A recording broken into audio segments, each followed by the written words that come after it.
amados hermanos.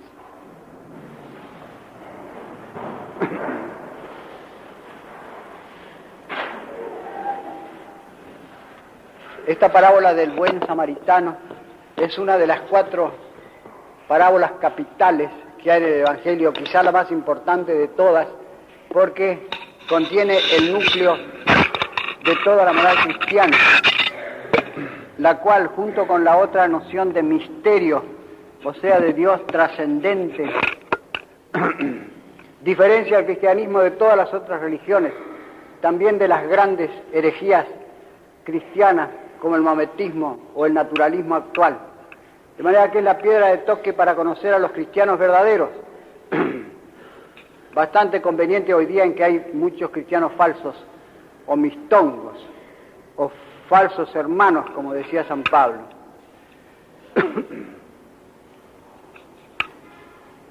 El episodio es conocido, lo acabamos de oír.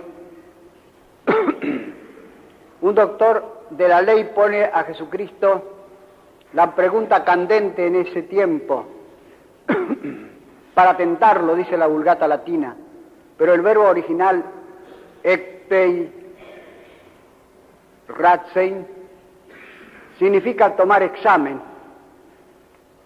A un profeta vagabundo, el doctor de la ley se consideró autorizado a tomarle examen. Y después se reveló que era un alma recta, pariente del alma de Jesucristo, porque se ve que conocía el precepto por lo menos y lamentaba que no se practicara, que en la práctica estuviese abolido. En efecto, saben ustedes que había en la ley de Moisés, entre grandes y chicos, como 600 mandatos diferentes, y que los rabinos, con su casuística, en el Talmud habían levantado el número a 6.000 preceptos, haciendo una maraña que no se podía cumplir, ni siquiera saber de memoria o conocer, de manera que los judíos salían del paso no cumpliendo ninguno, o cumpliendo los que les antojaba. Y los doctores judíos se esforzaban en ver si podían resumirlos en unos cuantos, pocos, y si era posible en uno solo. Rectamente has respondido, le dijo Jesucristo al doctor de la ley. La respuesta era: amarás al Señor Dios tuyo con todo tu corazón, con toda tu alma, con todas tus fuerzas y con toda tu mente, y al prójimo como a ti mismo. La pregunta había sido: ¿y qué te parece a ti? ¿Qué lees en la ley? Por lo tanto, ¿estaba en la ley el precepto este? Efectivamente estaba, pero no así, sino que estaba roto en pedazos, desparramado, digamos, en el Deuteronomio capítulo 6, en el Levítico capítulo 19, en algunos profetas, y Cristo no solamente no estaba formulado, Cristo lo formuló y lo destacó, lo puso por encima de todo y en el centro de todo, y añadió una cosa insólita, que fue el amor a los enemigos, que no estaba en ninguna parte de la ley ni en ninguna de las religiones antiguas. Es inútil buscarlo, porque es una cosa enteramente nueva en el mundo, original y en el fondo sobrenatural, como veremos luego. Más tarde Cristo dirá: amad a vuestros enemigos, bendecid a los que os maldicen, rogad por los que os hacen mal, haced bien a los que os hacen mal. Pero aquí en la parábola él puso plásticamente o pintorescamente este mandato de los enemigos al hacer al verdadero prójimo, es decir, al verdadero fiel, a un enemigo de los judíos, a un samaritano. O mejor dicho, el enemigo no era el samaritano, sino que el enemigo era el judío herido. Por encima de los sacerdotes y levitas, es decir, del clero de entonces, que conocía quizá la ley, pero no la practicaba, la predicaba, pero no la practicaba. El samaritano se porta como un hombre no solamente humano, sino heroicamente humano, porque ayuda a su enemigo. Ustedes saben cómo odiaban los judíos a esa fracción cismática de las 12 tribus que vivían en Samaria alrededor del monte Garitzim y tenían otra ley diferente de los judíos. Aunque los libros sagrados eran los mismos, ellos adoraban a Dios no en el templo de Jerusalén, sino en el monte Garitzim. Lo odiaban tanto que la palabra samaritano era un insulto gravísimo, peor que endemoniado, el cual insulto no se recataron de lanzárselo a Cristo, diciéndole: ¿no decimos nosotros con razón que eres un endemoniado y un samaritano?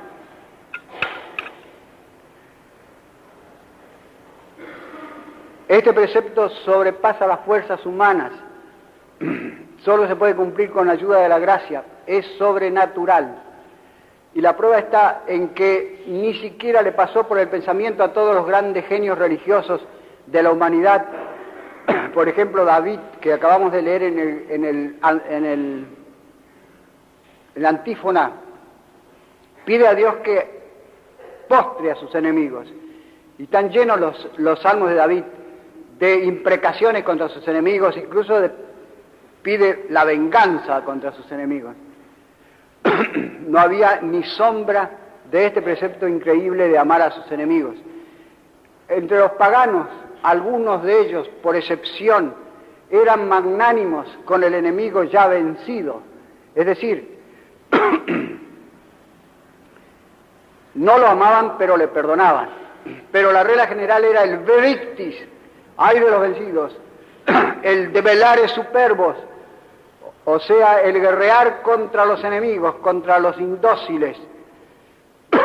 Y los reyes vencidos iban por la vía Apia, marchaban detrás del carro del César o del cónsul vencedor, cargados de cadenas, después del triunfo, para magnificar al romano vencedor, como por ejemplo el gran Vercingetorix, jefe galo, al ser llevado a Roma a su despecho, tras el carro de César fue marchando, rígido, enorme, trágico, derecho, mordiendo el yugo para no ir llorando.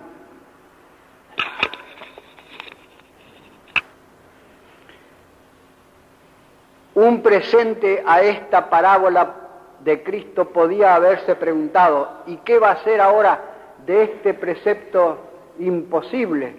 Se caerá, se hundirá en el abismo del olvido como tantas otras generosas utopías. Y el precepto perduró hasta nuestros días, ha durado 20 siglos, y educó paulatinamente a la Europa, formando la raza blanca a la cual pertenecemos, que es la única raza civilizada que existe en el mundo. Solamente la Europa civiliza, dijo un poeta argentino. Más estrechamente dijo: solo el Mediterráneo civiliza. Que no nos vengan con cuentos de las civilizaciones como hacen las radios snobs, de las cuales las más snobs son las radios oficiales. De la civilización china, de la civilización hindú, de la civilización japonesa, de la civilización indonesia, de la civilización de los incas o de los hotentotes. Son, en el mejor de los casos, son civilizaciones incompletas, con mezcla de barbarie. Se parecen a la flota naval de Bolivia, que tiene barcos pero no tiene agua.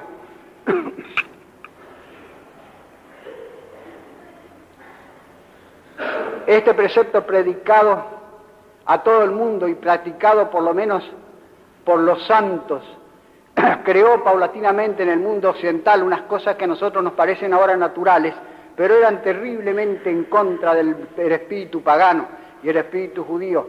O sea, el concepto, por ejemplo, de guerra justa, el concepto de gobierno justo, el concepto de trato justo entre los convecinos y entre los connacionales, e incluso el trato justo entre las naciones, que son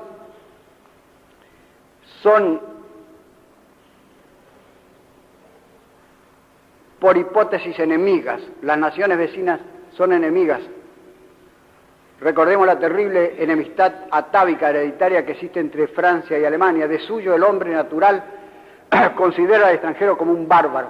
Para poder amar al extranjero solamente es capaz la religión hacerle saltar las fronteras, dijo un gran filósofo judeo-francés, Bergson. Solo la religión puede trasponer las fronteras, un pensamiento religioso.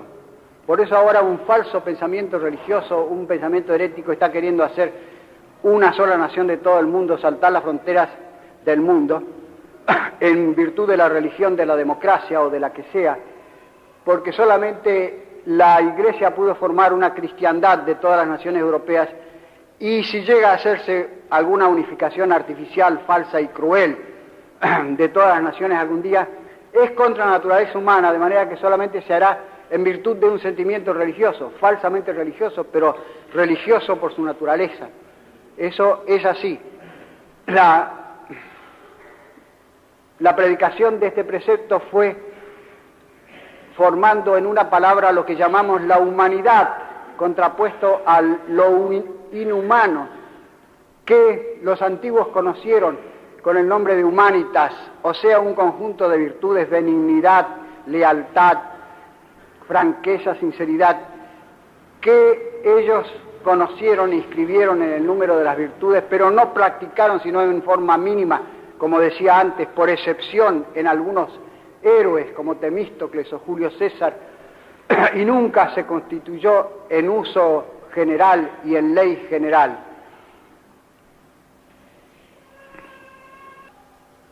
Ahora se podría objetar las quiebras tremendas que ha tenido esta ley del amor a los enemigos en la historia de la cristiandad y más en nuestros días.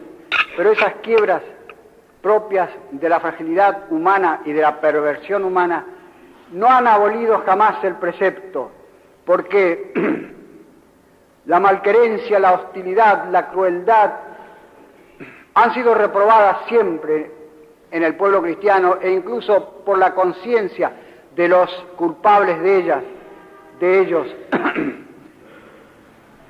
de manera que la ley se mantenía, aunque aún en la forma negativa de remordimiento, como por ejemplo vemos en el ejemplo eximio de la conducta de San Ambrosio con el emperador Teodoreto, el cual había hecho pasar a cuchillo en un arranque de ira no muy injustificado a los de Tesalónica, a los habitantes de Tesalónica que se habían sublevado, es decir, había cometido un acto de crueldad, se le había ido la mano en la represión de la sublevación, y al volver a Milán, San Ambrosio lo echó de la iglesia y lo obligó a estarse a la puerta de la iglesia vestido de saco, como decían, es decir, de arpillera, vestido de un mameluco, diríamos hoy, pidiendo perdón a todos sus súbditos que entraban y salían de la iglesia y pidiéndole que rogasen por él, hasta que el obispo quiso perdonarle y volverlo a la comunión, es decir, lo excomulgó, pero en forma bien efectiva, lo cual es un rasgo maravilloso, increíble, milagroso, dado el poder que tenían los emperadores, el temor que inspiraban y las costumbres rudas y salvajes de los romanos en la guerra. Estas cosas repetidas a través de la historia de la Iglesia fueron las que mantuvieron el precepto del amor a los enemigos en vigencia hasta ahora. Este precepto en el fondo es el que mantiene la prosperidad y la cohesión de las naciones cristianas, de tal manera que se puede decir que cuando florece, las naciones cristianas florecen, y cuando decae, las naciones cristianas se embarullan y decaen también.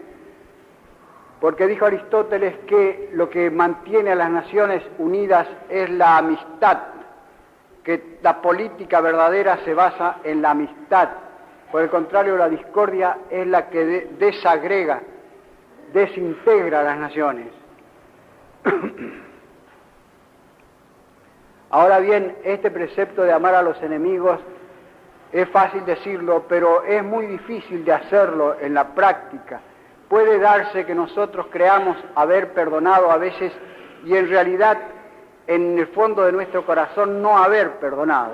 Puede ser que creamos amar a un enemigo y en nuestro corazón, en la subconsciencia, como dicen ahora, tengamos resentimiento contra él o nos alegremos cuando le sucede una desgracia.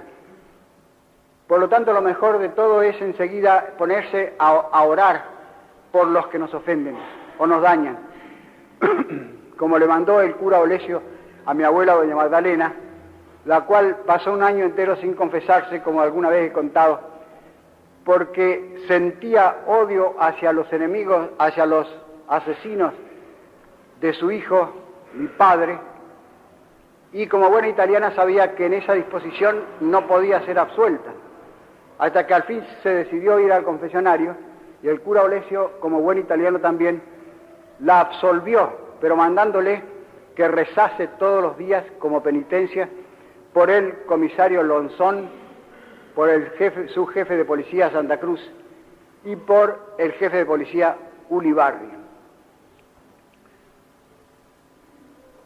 Y yo, siguiendo el ejemplo de mi abuela, si me perdonan que me traiga a colación a mí mismo, todos los días en la misa rezo por mis bienhechores y por mis malhechores, los cuales malhechores no sé quiénes son,